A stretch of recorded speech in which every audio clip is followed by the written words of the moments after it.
Did you know that this party was for children? I do now. Welcome to MsMojo, and today we're counting down our picks for the times the DC animated series Harley Quinn delivered the best side-splitting gags. Warning, spoilers ahead for seasons 1 through 4. Where the hell did you pull that from? My aunt posted an article about celeb breakups on Wayne Face the other day.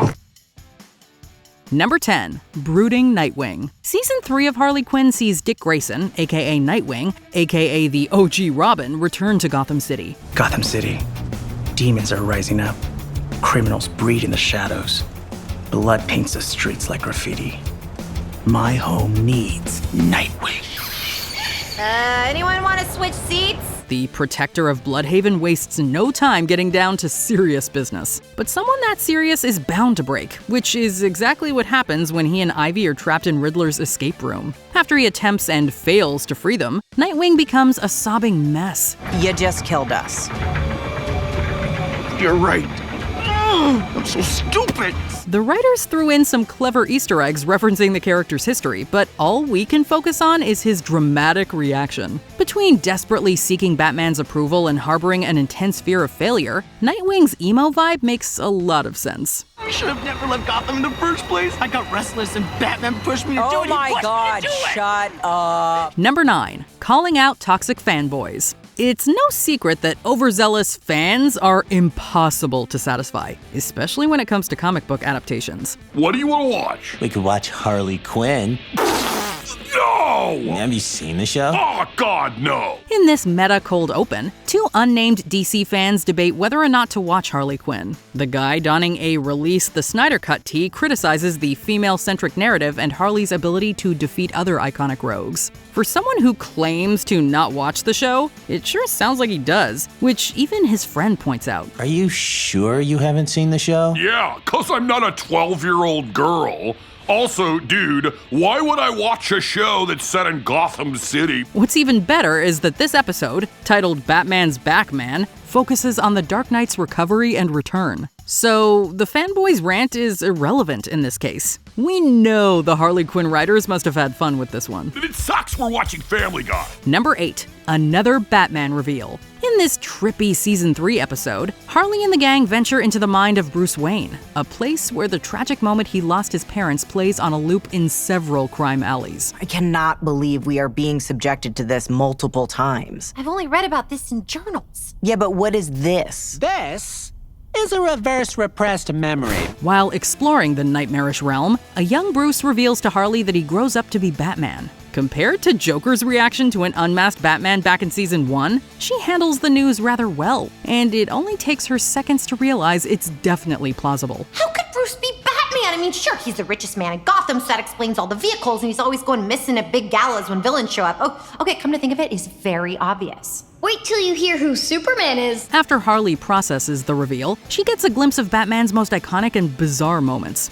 We always love a reference, and seeing recreations from different eras of the Caped Crusader made this one of the show's best episodes. I had a few weird years. Number 7, Clingy Bruce. Speaking of Mr. Wayne, Season 3 also shows us more of his relationship with Selina Kyle, aka Catwoman. It's been nice having you stay at the manor. Equine excellence. Speaking of galloping, I know the trek to your wing is quite far, so I thought you might want to stay in my wing tonight. To do what? While the feelings aren't exactly one-sided, Bruce's unresolved trauma and loneliness make him extra attached to his notoriously aloof love interest. After spending some time at Wayne Manor, Selina understandably needs some solo time at her place, much to Bruce's disappointment. Don't cry.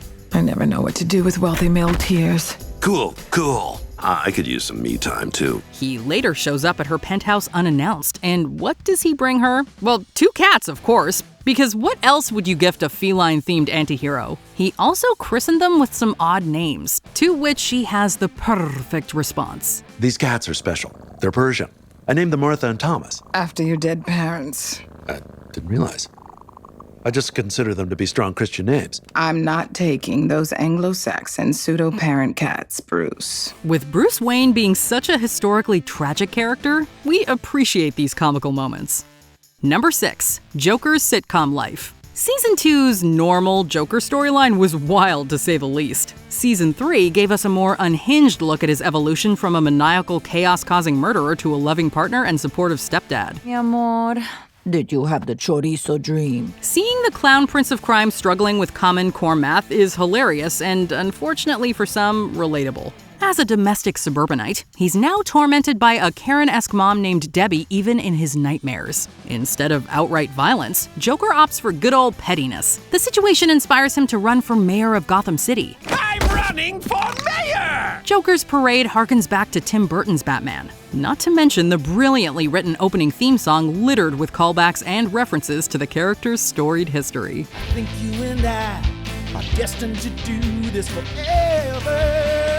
Wait till they get a load of us. Number 5. Clayface becomes Billy Bob Thornton. We love all members of Harley's crew, but Clayface is a special kind of rogue. Might not recognize me, lot of hair and makeup. I play the chair, the director's chair. Maybe you could say sit on me in exchange for one-on-one acting lessons? I don't sit. Inspired by a previous take on the character, he strives to be a celebrated actor. A series of bonkers events lead to an opportunity to mold himself into Billy Bob Thornton and assume the leading role of Thomas Wayne in a new biopic. His interactions with the film's director James Gunn are especially enjoyable.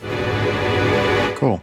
Clayface manages to get away with the impersonation, but realizes that it's Thornton who will ultimately get the recognition he so desperately craves. After the movie premiere, he reveals the truth. As it turns out, he is such a great actor that no one believes him. It is not Billy Bob whose performance has moved you all this evening. It is I, Clayface, the true star behind Thomas Wayne. Billy Bob is a shapeshifter. That's how he does it. Or it's possible they just don't care. Number 4. The duality of Bane. Bane is surprisingly one of the most lovable characters on Harley Quinn. Great plan! Sorry if this clap sounds sarcastic. I sprained my hand playing table tennis. What the hell are you doing here, Bane? I am here for revenge! Their take on the infamous villain was clearly inspired by Tom Hardy's turn as the Brute in The Dark Knight Rises, specifically his bizarre voice. Bane is regularly sidelined and unappreciated, and rarely does he get any respect, which makes his various plights all the more amusing and a little sad. I got a razzie-zazzie for Bang. It's Bane! You know it's Bane! I'm here every day, Todd. Goddamn millennial. Whatever, Bang. He spends most, if not all, of Season 3 sulking, and briefly has an existential crisis that triggers an inner dialogue a la Carrie Bradshaw. Through this subversive lens, he's still physically intimidating and has a penchant for violence, but the explosions-loving character also cares about proper grammar. Every week we meet to pitch our evil ideas. This is where we get approval for the use of Legion resources like goons and getaway cars. Explosions! Number 3. Stephanie. When Harley and Ivy pose as students to infiltrate Riddler's university campus, Clayface sees an opportunity for character work. As an actor, not an actor, I know a thing or two about acting. To go undercover, you must become the cover. As we mentioned, he has a proclivity for doing the most when it comes to a role, no matter how brief. For this mission, he becomes Stephanie, a gossipy co-ed who only talks about a cappella clubs and the anguish of being Chad's almost girlfriend. Do I like Chad? Yes. But I don't know if I'm ready to be Chad's girlfriend. Why does he want to rush the label at? Stephanie has seemingly only existed one day or less, yet is already living an eventful life. It's truly one of Clayface's best performances, though it's only somewhat helpful to Harley and Ivy in the end. Oh, Chad! Number 2. Kite Man's himbo hilarity. Kite Man is immature and completely lacks any self-awareness. Kite Man. What was that? Whoa. Did I just hear the wind say Kite Man? I think you're alone. Hell yeah! Good God.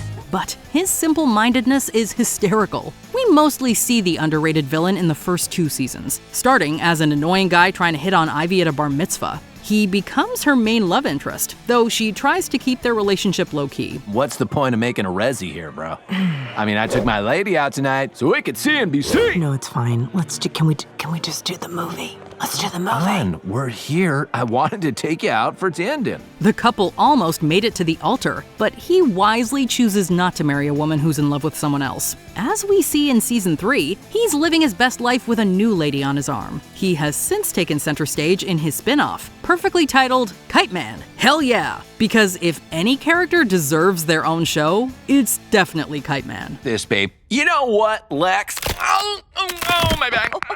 Babe. Yeah, I'm gonna stand up for myself lying down. Before we unveil our top pick, here are some honorable mentions. Harley bonding with Batgirl. Sisters Kaylee and Brianna Cuoco gave us the pairing we didn't know we needed. Group camaraderie!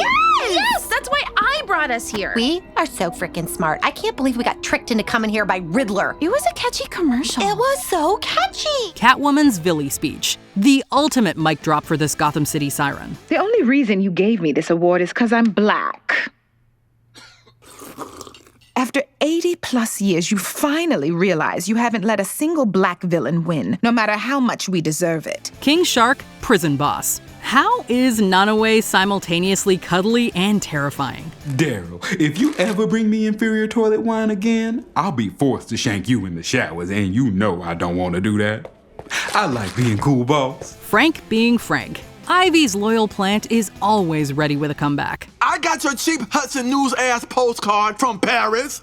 I know you got this shit at the airport. Before we continue, be sure to subscribe to our channel and ring the bell to get notified about our latest videos. You have the option to be notified for occasional videos or all of them. If you're on your phone, make sure you go into your settings and switch on notifications. Number 1. The incompetence of Jim Gordon. Commissioner Jim Gordon has been a consistently amusing character, largely due to his unrequited bromance with Batman, but also his unbelievable ineptitude.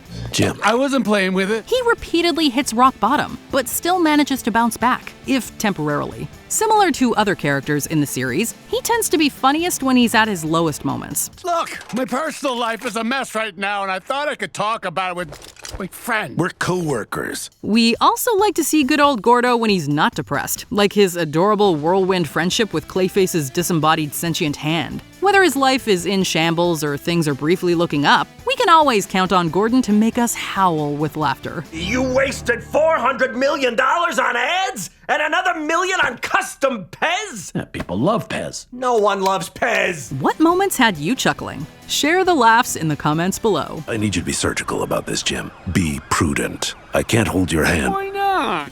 Do you agree with our picks? Check out this other recent clip from MsMojo. And be sure to subscribe and ring the bell to be notified about our latest videos.